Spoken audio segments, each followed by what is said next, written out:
to resolve this long pending issue through a dialogue. This is not an issue of territory or defense, but an issue of basic freedom, and in this fight, we stand firmly with the people of Kashmir. Kashmiris wants what it was promised, the right of self-determination and freedom, and this must be given to them. As long as the issue of Kashmir is not resolved, the international community should not expect peace in the region. The free world must stand with the oppressed people of Kashmir. Their freedom will define peace in the region and in the world.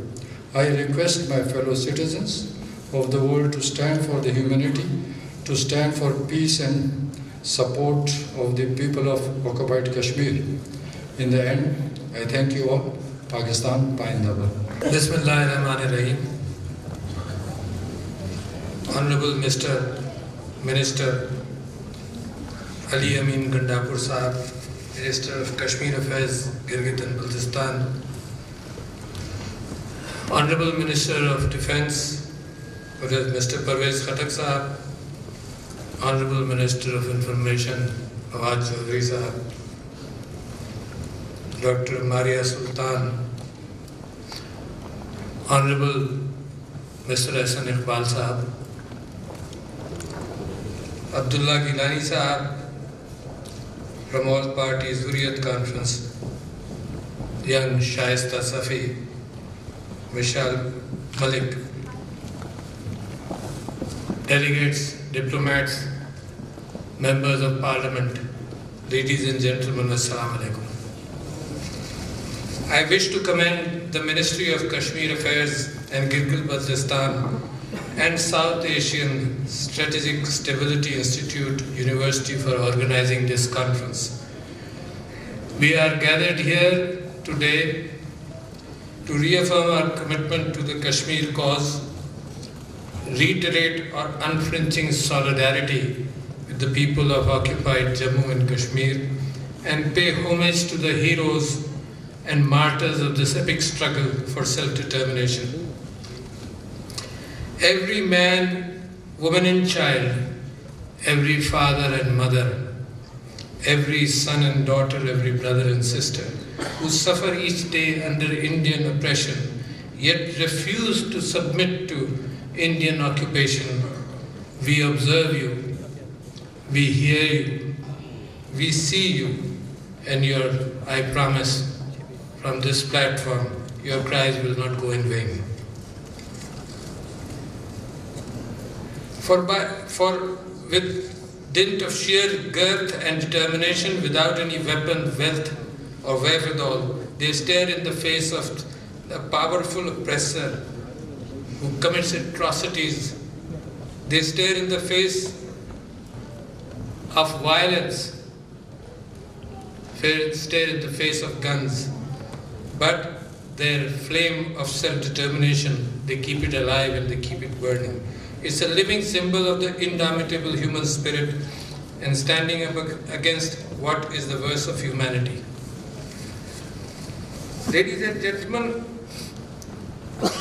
the Kashmiris have gone through a lot of misery for the past few centuries. Since the Dogra Raj in the middle of the 19th century to the middle of the 20th century, they went under humiliation, they went through atrocities, and they did not end. And the principle of the division of Pakistan and India, which should have divided India and Pakistan in a manner where the Muslim majority state should have access to Pakistan, did not happen. India went to the United Nations looking for a ceasefire when the people of Kashmir had risen against it. People of Kashmir had risen against the Dogra illegal treaty of accession to India. People of Kashmir historically under a shameful act, the whole valley was sold to the Dogra ruler in the middle of the 19th century, and they had been suffering. The division of India and Pakistan, and I remember reading about the time when the Boundary Commission members of the Pakistan, members from the Muslim League were in the Boundary Commission, and they came to Quaid-e-Azam Muhammad Ali Jinnah and told him that the way Gurdaspur and certain districts were being given to India is a sinister move by which India will have access to Kashmir, which is Muslim-dominated Jammu and Kashmir. And Quaid-e-Azam felt that if that process is going to be stopped, we may not have Pakistan, and he made a statement that we want Pakistan at every cost and we struggle for Kashmir later. Since India went to the United Nations and talked about a ceasefire and promised self-determination to the people of Kashmir, Pakistan trusted the United Nations and United Nations resolutions, one of which we celebrate today, that was passed in 1949 on 5th February 1949, and that reiterated the previous resolution which talked about self-determination for the people of Kashmir. Kashmir, therefore, is an unsettled issue of the division of Pakistan and India. As Quaid-e-Azam pointed to the fact that Kashmir is the jugular of Pakistan, Pakistan ki shay rag Kashmir hai, and we stand by those words today. But Kashmir, again, as it was pointed out here from this stage, is not a matter of land, it's not a matter of geography, it's a matter of people of Kashmir who are suffering tremendously in the last 70 years, piled upon historical sufferings of the past few centuries. So Pakistan stands by them. Atrocities, you heard the detail about what was being said. Rape as a weapon, where incidents have been reported that rape is done in households in front of the people living in those houses, just to demoralize, just to make sure that the messages go through, just to denigrate, just to insult the people of Kashmir. Rape is being used as a weapon. There are more than 100,000 killings in the past few decades. The incidence of blinding and mass burial. And I believe very strongly that the pellet guns, I challenge India to use pellet guns against any other population within India. It is only being used in Kashmir to suppress the people of Kashmir. What a shameful act. Can you imagine? Tear gas could be used for safety, not to blind people, not to kill people in such a manner, where hundreds are blinded, even children mentioned here, children got blinded in the protection of the arms of their mothers, they have been blinded.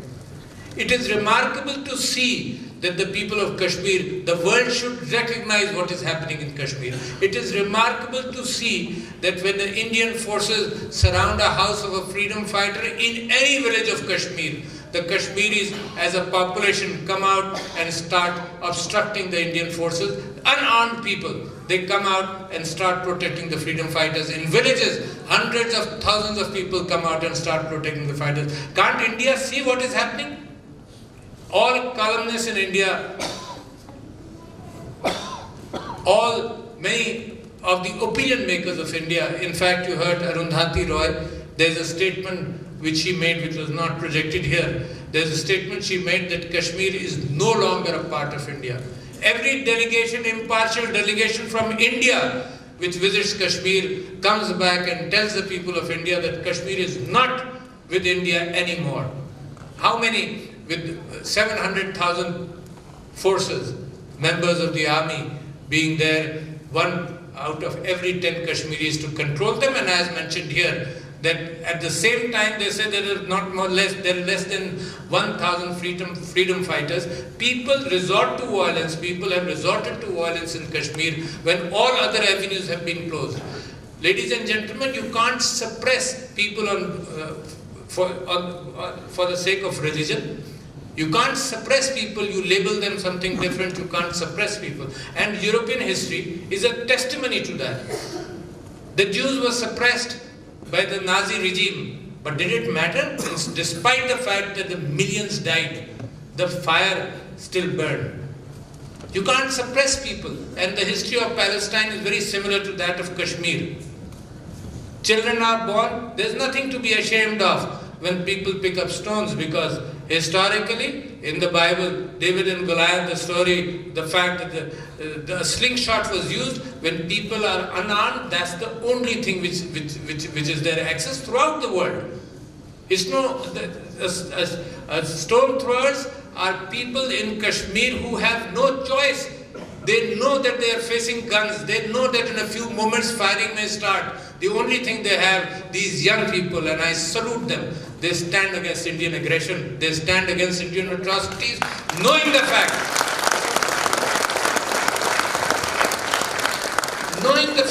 that in the next instant they might get killed.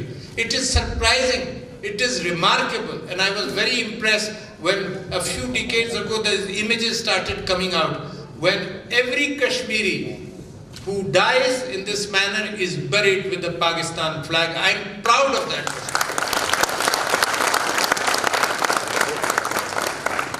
How many more signs they would give to India that they don't want any part of India. They want Kashmir to align itself with Pakistan.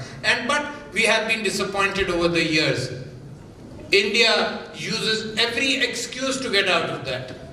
Pandit Jawaharlal Nehru made a statement that if we allow plebiscite, the Kashmiris will vote for Pakistan, and therefore it is not possible for them to allow plebiscite.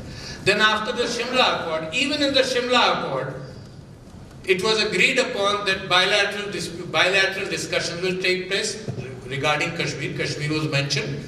Bilateral discussions will take place, but they did not happen, not at any stage. And over the years, whenever I've been on television talking about Kashmir, I have been expressing my dissatisfaction with the fact that on every excuse India withdraws, doesn't want to talk to Pakistan. And after 9/11, it hung on to an excuse that all this is a terrorist battle. It is not. It is an indigenous struggle of the Kashmiris, laying down their lives in hundreds of thousands and getting blinded and getting raped, despite the fact that, and despite that, they stand up for Kashmir. And I think that is where India is losing today. That is where India will not succeed today.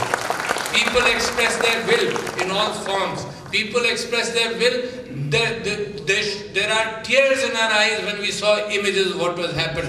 What happened to Burhan Wani, who was a social media activist, and forced to pick up guns, because if you don't recognize it, you rape people, you kill them, you have mass graves, you have mass burial sites, and what people can do, you cannot continue to tolerate. So I can understand when they pick up the arms.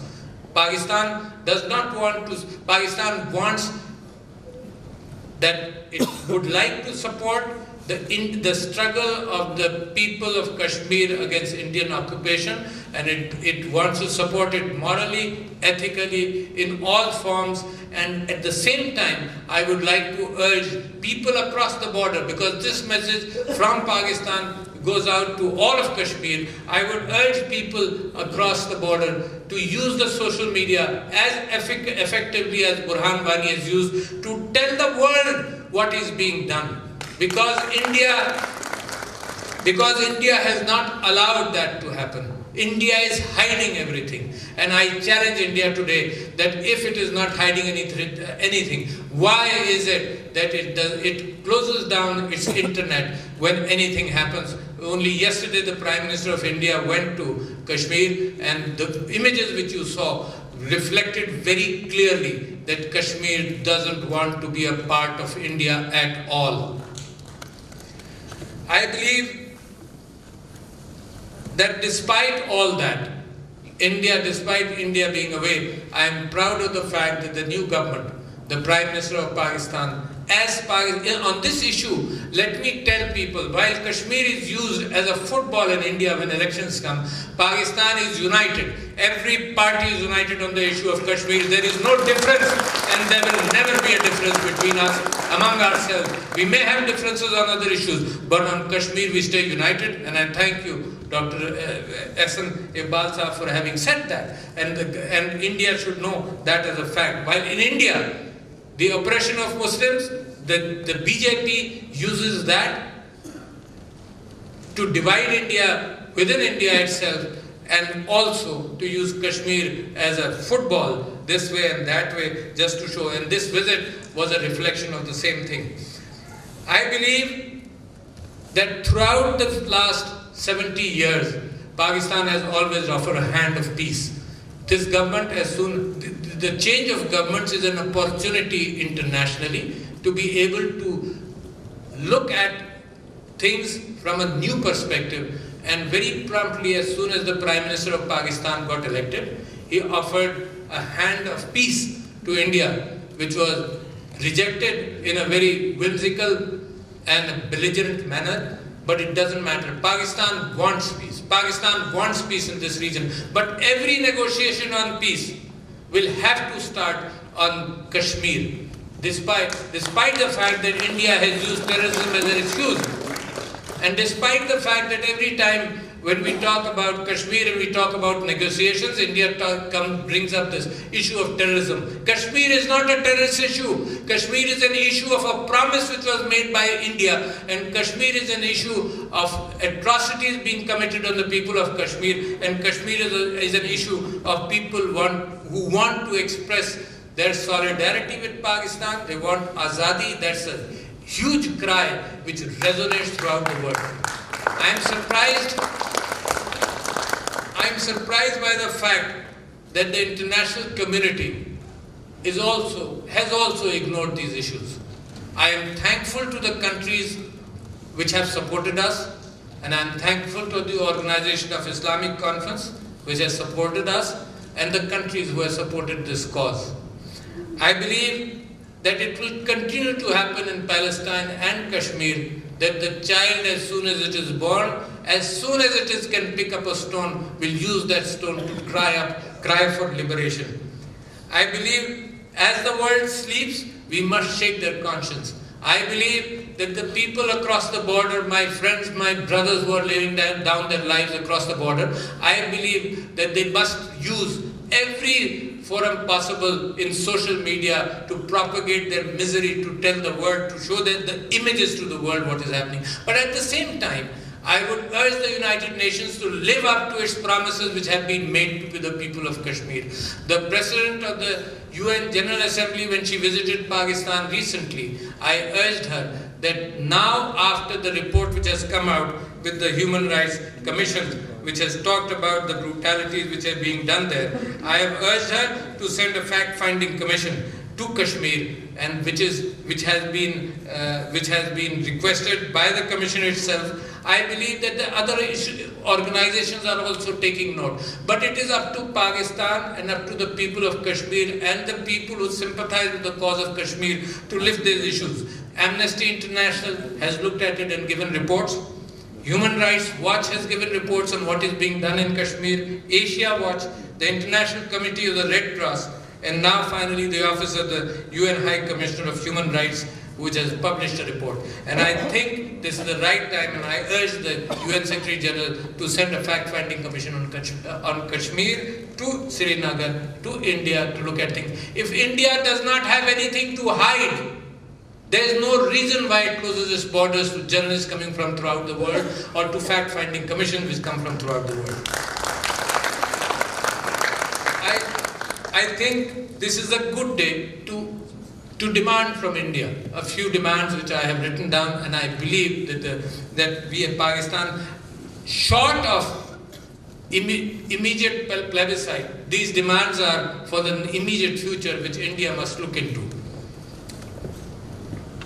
The first is that we demand that all political prisoners in Indian occupied Kashmir must be released. There is no reason that India can hold on to political prisoners. Let them be free in society to talk to people, to express what they want. Number two, I believe that India should give the people of Kashmir the freedom of expression, which is the foundation of the UN Charter, which is the foundation of all constitutions in the world. India must give the freedom of expression, the right of freedom of expression to the people of Kashmir. Number three, that India should stop use of weapons against the civilians in Kashmir. The way the brutality has been continuing, India must stop using them. Number four, the most heinous of weapons, the pellet gun, the use of pellet guns must be banned by the world and must be stopped by India. They should not use it on the people, innocent people of Kashmir. Number five, we demand the withdrawal of the black laws, the primary one being the Armed Forces Special Powers Act, which allows the armed forces not to be questioned, which allows the armed forces to continue with brutalities and not to be tried. I think India must withdraw that act. Somebody mentioned the fact that the Article 370 of the Indian Constitution, we don't recognize Article 370. We think Kashmir should have been free. India put up an article just to appease the Muslims of Kashmir in the earlier days, just to appease them, but their attempt to withdraw Article 370 has been rejected by the Kashmir High Court as well as the Indian Supreme Court. I think that's a defeat which is very clearly against what India wants to do. Number 6 is we demand that India must allow the leaders of Indian occupied Kashmir to travel abroad, as it was mentioned here by Mishal Malik also and other people. Unless these people, if India thinks that everything is hunky-dory, there is no reason why it should stop the travel of the Indian occupied Kashmir leaders. So they should open up, allow them to travel, not to confiscate their passports, and they should be free to move and talk to the world what is happening. Number 7 is to allow human rights organization and representatives to visit Kashmir, and last but not the least, to open Indian occupied Kashmir to international media and not to suppress the social media whereby people are able to communicate with people throughout the world. I would like in the end, as we observe Kashmir Solidarity Day today, we must galvanize the international community and mobilize our friends to highlight the atrocities, investigate the crimes, and to bring the perpetrators to justice. We signal to India and to the world a clear and unequivocal message that the struggle will continue till freedom becomes a reality, and Pakistan will keep on providing all the moral and diplomatic support to the Kashmiri brothers. I must give a message for the youth across the line of control in Indian occupied Kashmir. Keep your spirits high, believe in Allah, His promises, and don't ever surrender. Thank you very much, ladies and gentlemen.